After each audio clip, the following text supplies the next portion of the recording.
चर्चा चल रही है 16 कारण भावना की। 16 कारण भावना में शील वित्वेषु निवृत्तिचार की चर्चा चल रही है और उसमें अनर्थ दंड की चर्चा अपन कर रहे हैं कि हम सुबह से लेकर शाम तक और शाम से लेकर सुबह तक कितना अनर्थ करते हैं, मगर जब ये कर्म उदय में आता है इस अनर्थ का तो हम 64 भाग होते हैं। वो तो गलती से कुछ लोग जैन घर में पैदा हो गए हैं तो उन्हें मंदिर आना पड़ता है, नहीं तो कहीं और जाते वो यहां वहां मिथ्यात्व में जाकर के भटकते, मगर कितना उनका योग पुण्य का उदय आया, मगर उस पुण्य का उपयोग करना हर व्यक्ति नहीं जानता कि बड़ी मुश्किल से पुण्य का उदय आता है और उसका हम किस प्रकार से सदुपयोग करें। ये ज्ञान अगर व्यक्ति के अंदर हो जाए तो बहुत सारी दुर्गतियों में जाने से हमारे जीवन के परिवार के लोग बच जाएं, मगर हम जान जानकर अंधे बनकर के कुएं में गिर जाते हैं। साधु संत जिंदगी भर के लिए तुम्हारे नगर में नहीं आते हैं, न जाने ऐसा कौन सा पुण्य का योग था कि पूज्य श्री यहां रुक गए, नहीं तो आहार और विहार होता चला जाता। कितना व्यक्ति सदुपयोग कर सकता है, ये बहुत बिरले लोग होते हैं जो धर्म का और समय का सदुपयोग करते हैं। अधिकतर व्यक्ति रोटी कपड़ा और मकान में ही अपनी जिंदगी समाप्त कर देता है। 24 घंटे में हम कितने मिनट धर्म करते हैं, ये अपनी अंतरात्मा से पूछना।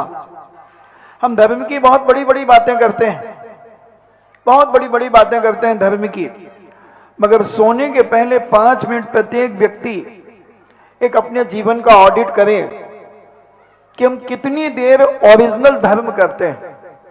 मंदिर में तुम भले 2 घंटे रह सकते हो, मगर कितनी देर तुम मन वचन काय से भगवान की भक्ति करते हो, और कितनी देर तुम यहां वहां की बातों को देखते हो, सुनते हो, बातें करते हो। मंदिर से निकल करके हम मानस स्तंभ के इर्द गिर्द बैठ करके संसार की बातें कितनी करते चले जाते हैं। क्या ये धर्म है? और कहने के लिए बहू कहती है महाराज जी हमारी सासू मंदिर जी में 2 घंटे रहती है। मैंने सोचा बड़ी धर्मात्मा होगी, मगर इतने में एक दूसरी महिला रोते हुए आई और कहा महाराज जी बड़ा आज दुख है, बड़ा खेद है। मैंने कहा क्या हुआ मां? बोले महाराज जी हमारे घर में आग लगा दी हमारी एक पड़ोसन ने। मैंने कैसे आग लगा दी? बोले महाराज जी हमारी बहू को 7 साल हो गए शादी हुए और कोई संतान नहीं है, हमें कोई तकलीफ नहीं, हमें कोई दुख नहीं है, मगर उस पड़ोसन ने आज हमारी बहू को छेड़ दिया और कुछ नहीं कहा उसने, मात इतना ही कहा काहे बेटा कछू है। और बहू बेचारी बहुत सीधी है महाराज जी, वो रोते हुए घर चली गई और अपने आप को इतनी कोस रही, अपनी निंदा गरहा कर रही है। क्या लेना देना था उस महिला को कि उसके घर में मेरी बहू खाने जा रही थी? क्या कर रही थी मेरी बहू उसके घर जाकर के? उसे ये कहने की जरूरत क्या थी हमने इसी का नाम तो पापोपदेश है, इसी का कार्य तो विनाश कारण है। स्वयं का विनाश होगा और दूसरे का भी विनाश करने का प्रयास कर रहे हैं।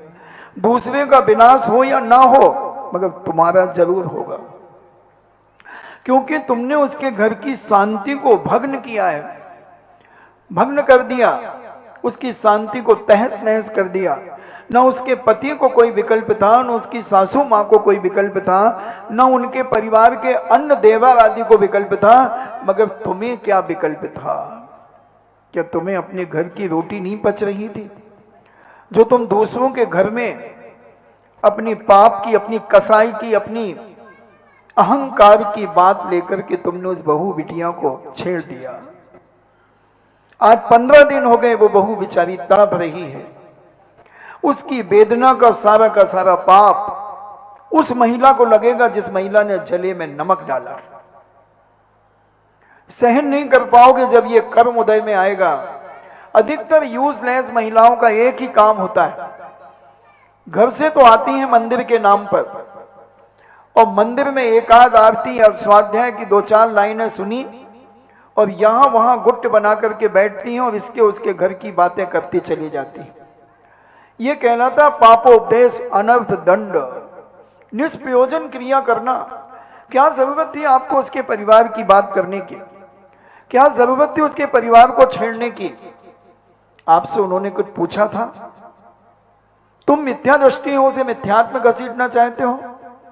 कई सलाहें देती है, वहां चली जाओ, वहां झाड़ा लगवा लो, वहां गंडा ताबीज पहना लो। अरे तुम जन्म जन्म की मिथ्या दृष्टि जीव और एक धर्मात्मा को मिथ्यात की ओर ले जाना चाहते हो। लोभी गुरु लालची चेला होए नरक में ठेलम ठेला। ऐसी स्थिति आज महिलाओं में बहुत तेजी से बढ़ रही है। सावधान हो जाएं। अभी तक जिनने जो किया हो, आज यहां से उठने के पहले एक कायोसर्ग कर लें कि हम किसी के परिवार के बारे में हस्तक्षेप नहीं करेंगे।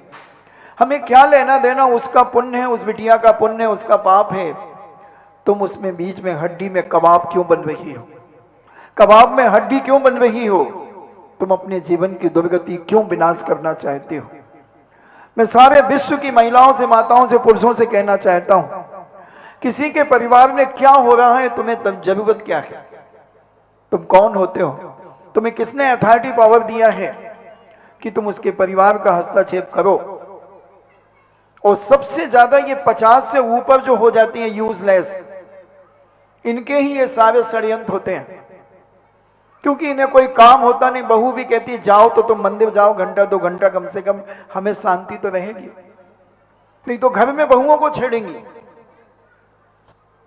अब बेचारी की शांति भंग कर दी।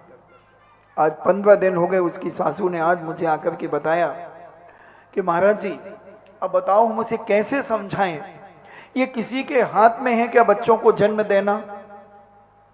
किसके हाथ में है? कौन माई का लाल कहता है कि मेरे हाथ में है बच्चों को जन्म देना? अरे उसके जैसे कर्म होंगे, उस कर्म के उदय से संतान होगी और नहीं होगी। हमारे जैनाचार्यों ने भी इसके बारे में पूज्य जीव कांड के अंदर नेमिचंद सिद्धांत चक्रवर्ती महाराज ने बताया कि किसे गर्भ ठहरेगा और किसे नहीं ठहरेगा, यह भी बताया। तीर्थंकर आदि किस मां के गर्भ में आते हैं, 63 साल का महापुरुष किस में आते हैं, सामान्य व्यक्ति किस में आते हैं और किसे गर्भ नहीं ठहरता। ऐसे 3 प्रकार की योनि उन्होंने बताई। तुम क्यों हस्तक्षेप करती हो? तुम क्यों पाप के भागीदार बनते हो? क्यों तुम रास्ते बताते हो कि तुम वहां झाड़ा लगा लो, वहां ये कर लो, यहां वो कर लो, तुम्हारा हो जाएगा? तुम स्वयं मिथ्या दृष्टि हो और दूसरे को मिथ्यात्व में लेकर के घसीटना चाहते हो और अन्य जगह पर उसका माथा झुकवाना चाहते हो। क्या जिनेन भगवान कम पड़ गए? सावधान हो जाओ मेरी प्यारी माताओं, बुरा मत मानना, और मान जाओ तो मुझे क्या फर्क पड़ता है। कल 1 गिलास मीठा पानी पी लेना बुरा डाल करके, बुरा मान जाओ तो। मगर ये गलत जो तरीके हैं आज तुम्हारे घरों को बिगाड़ने के, किसी के घर की शांति को नष्ट करने का तरीका कुछ महिलाओं ने, हर जगह हिस्ट्री सीटर महिलाएं होती हैं, हर जगह हम देखते हैं वो 2 4 5 रहती हैं जिनको एक ही काम रहता है, किसके यहां क्या हो रहा है उनके घर में आग लगाना, इधर उधर भिड़ाना, इसकी उसकी खिलाना। आजकल भाई तुम्हारी बहू तो बहुत धर्म कर रही है, हम जब देखते उसको मंदिर ही में बैठी रहती है, महाराज के पास बैठ जाती है, प्रवचन सुनती है, भाई वो रोज जिज्ञासा सुनती है, और नहीं जाए तो उन्हें तकलीफ, जाए तो तकलीफ। अब बताओ इनको कौन समझाए? अब नहीं भाई तुम्हारी बहू मंदिर में दिखती नहीं है, देखो इतने अच्छे बढ़िया प्रवचन हो रहे, सब कछु हो रहा, हमने तो एक ही दिन नहीं देखो उखो। क्या करें भाई, बजाती नहीं है, उसे कही तो हती कि चली जाओ, सुबह कहता हमें नहीं जाने। और जिसकी जा रही थी तो वो तुम्हें बुरी लग रही, जिसकी नहीं जा रही वो तुम्हें बुरी लग रही।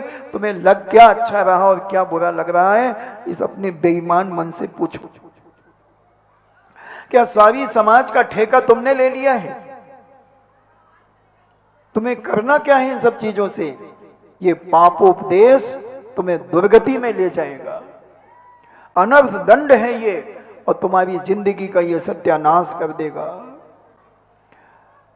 कालो कसम, जैसे उस हीरो ने खाई थी खून पसीने की, मिलेगी तो खाएंगे, नहीं तो यारो भूखे ही सो जाएंगे। उसी प्रकार आज तुम सारे लोग पारसनाथ स्वामी के सानिध्य में कसम खा लो कि हम किसी के परिवार के कार्य में हस्तक्षेप नहीं करेंगे। उसके यहां क्या हो रहा है क्या नहीं हो रहा है तुम्हें क्या तकलीफ है? तुम्हें उपदेश देने की जरूरत क्या है? उसने पूछा है तुमसे? कोई सलाह ली है क्या तुमसे? कोई रास्ता पूछा है उसने तुमसे कि हमें कोई निर्देश दो, हमें कोई उपदेश दो, हमें कोई आदेश दो? और जब नहीं दिया है तो ये बेवकूफ माने जाते हैं लोग जो बिना किसी के पूछे उपदेश देना चालू कर देते हैं, बिना किसी के निर्देश देना शुरू कर देते हैं। और अगर बने तो तुम सलाह दो, उसके जले में नमक मत छिड़को। एक चिड़िया थी और एक चिड़िया ने एक वृक्ष के ऊपर अपना एक घोंसला बनाया और वहीं पर एक बहुत बड़ा तालाब था। आंधी तूफान चला और चिड़िया का घोंसला, उसमें अंडे थे। अब एक विशाल तालाब में वह अंडे गिर गए। चिड़िया जब अपना भोजन पानी करके आती है तो देखती है कि उसका अंडे का घोंसला उस बहुत विशाल तालाब में गिर गया है। चिड़िया ने किसी से कुछ नहीं कहा और अपनी चोंच में उसने कंकड़ उठाए और तालाब में फेंकने लगी। दूसरी चिड़िया ने कहा, बहन क्या कर रही हो? बोले, इस तालाब को सुखा करके रहूंगी। इसने हमारे बच्चों के अंडे लील गया है और इसको मैं सुखा करके अपने अंडों को प्राप्त करूंगी। उसने कहा, बहन तुम क्या इस विशाल तालाब को सुखा सकती हो? उसने कहा, बहन चुप रहो, सलाह देने की जरूरत नहीं। अगर तुम्हें सहायता देना है तो सहायता देना शुरू करो, सलाह मत दो, सलाह मत दो, या तो यहां से रफू चक्कर हो जाओ। और वह दूसरी चिड़िया जो थी वही भी अपनी चोंच में मिट्टी लेकर के तालाब में फेंकने लगी। ऐसी अनेक चिड़ियाएं आ गई और उससे पूछती, बहन क्या कर रही हो? क्या तुम तालाब सुखा सकोगी? उसने कहा, सलाह देने की कोई जरूरत नहीं, गेट आउट। अगर सहायता देना, हेल्प करना है तो करो, नहीं तो यहां से चले जाओ। चिड़ियों ने सोचा समाज की बात है, आज चिड़िया समाज की बात है। और चिड़िया समाज की बात है, सारी चिड़िया इकट्ठी हो गई और अपनी चोंच में मिट्टी भर भर के उस तालाब में डालने लगी। कबूतर आ गया, तोता आ गया, मैना आ गई, अनेक अनेक प्रकार के पक्षी सारे के सारे इकट्ठे हो गए, क्योंकि त्रियंच पक्षियों की इज्जत का सवाल था। एक पक्षी की इज्जत का सवाल था कि उसके अंडे का विनाश हुआ है। और सारे पक्षी, जितने पक्षी थे वो सारे के सारे चोंच में मिट्टी भर भर के डालने लगे। गरुण जी वैष्णो दर्शन में विष्णु भगवान का वाहन गरुण है। गरुण देखता है कि आज पूरे आकाश में कोई पक्षी नहीं उड़ रहे हैं, न चील है, न कबूतर है, न कौवा है, न तोता है, न मैना है, आदि आदि कोई भी नहीं। बात क्या है? पक्षी समाज का कोई अधिवेशन तो नहीं है, कोई सम्मेलन तो नहीं है। और उसने यहां वहां देखा आकाश में उड़ करके, क्योंकि ब्रह्मा जी 3 दिन की छुट्टी पर थे, विष्णु जी, तो उन्होंने विचार किया कि चलो अपन अपने कुटुंबियों से मिलकर के आते हैं। और जब देखा कि सारे कुटुंबी एक बहुत विशाल तालाब के चारों तरफ अपनी चोंच में मिट्टी भर भर करके फेंक रहे। गरुण जी कहते हैं, अरे भाई ये सब क्या हो रहा है? बोले, आइए गरुण महाराज, हमारी चिड़िया बहन के अंडों को इस समुद्र ने, इस तालाब ने ले लिया है और हम सब ने संकल्प किया है कि हम अपनी इस बहन के, अपनी बेटी के इन अंडों को वापस प्राप्त करेंगे। अरे भाई तुम कैसे प्राप्त करोगे? इतने बड़े समुद्र तालाब को सुखाओगे क्या? सारे पक्षियों ने एक आवाज में कहा, उपदेश देने की जरूरत नहीं है, सलाह देने की जरूरत नहीं है, अगर सहायता देना है तो दो, नहीं तो यहां से रफू चक्कर हो जाओ। और गरुण जी के 3 दिन पूरे हो चुके थे छुट्टी के। गरुण जी को ब्रह्मा विष्णु जिनका भी वाहन हो उनके पास जाना था, मगर उन्होंने, गरुण जी ने सोचा समाज की बात है, इज्जत वाली बात है, सहयोग देंगे। जैसे उदाहरण के लिए ले लें, किसी गाड़ी के ड्राइवर के परिवार में कोई घटना घट जाए और सेठ जी फोन करें कि ड्राइवर साहब जल्दी आइए। अगर सच्चा ड्राइवर अपनी परिवार और समाज का समर्थन करने वाला होगा तो सेठ जी को फोन कर देगा, आई एम सॉरी प्लीज सेठ जी, अभी मैं 2 दिन नहीं आ पाऊंगा क्योंकि मेरी समाज में एक बहुत बड़ा अधिवेशन हो रहा है, एक कार्यक्रम है। उसी प्रकार गरुण जी ने भी कह दिया अपने मालिक से कि मैं अभी नहीं आ सकूंगा, हमारे पक्षी समाज के ऊपर एक बहुत बड़ा संकट आ चुका है और उनका सहयोग करना हमारा परम कर्तव्य है, इसलिए हम सब मिलकर के उस तालाब को सुखाएंगे, उस समुद्र को, समुद्र रूपी तालाब को सुखाएंगे। सारे पक्षी लगे हुए हैं, जैसे हम देख रहे थे परसों कि जब यहां जिनेंद्र भगवान की वेदी बन रही थी तो हमारी बुजुर्ग माताएं भी एक हाथ में अपना मोबाइल ली थी और एक हाथ में एक ईंट लेकर के भी जा रही थी। कोई 2 ईंट लेके जा रहा था, मुझे क्या मालूम था कि यहाँ कार सेवा की जरूरत है, मैं कार सेवा पे प्रवचन करता, सारी की सारी ईंटें यहाँ रखवा देता। 1 घंटे में 5000, 1000, 2000 ईंटें रख जाती। जोश दिलाना पड़ता, भावना बनाना पड़ती।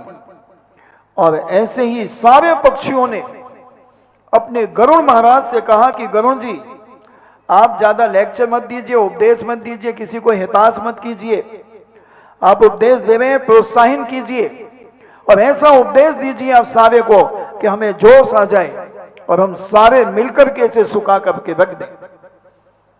इतने में गरुड़ के मालिक गरुड़ को खोजते खोजते आ गए, बोले गरुड़ जी क्या कर रहे हो भाई, चलो 3 दिन की छुट्टी पूरी हो गई, मुझे सैर पे जाना है, बहुत सारे ब्रह्मा जी ने काम बताए हैं, बहुत सारे शंकर जी ने काम बताए हैं, उन सबको करना है मुझे। गरुड़ कहता है मालिक ये बंदा अब ऐसे नहीं जाएगा, समाज की इज्जत का सवाल है, हमारे पक्षी समाज को बड़ी वेदना है, अब आप या तो सहायता करो। अरे भाई ये कैसे सुखाओगे, ये 3 काल में नहीं सुखा सकते तुम लोग, चलो चलो। सारे लोगों ने मिलकर के कह दिया और गरुड़ जी ने भी कह दिया कि आप ब्रह्मा जी जाइए यहां से, हम इस तालाब को सुखा करके ही जाएंगे, आपका उपदेश मुझे नहीं चाहिए, और आपको अगर जल्दी चलना है तो आप इसे सुखा दीजिए। क्योंकि वैष्णव दर्शन में ब्रह्मा जी सृष्टि की रचना करते हैं, विष्णु जी उसका संचालन करते हैं और शंकर जी उसका संहार करते हैं। तो ब्रह्मा जी ने कहा कि गरुड़ मानने वाले नहीं है,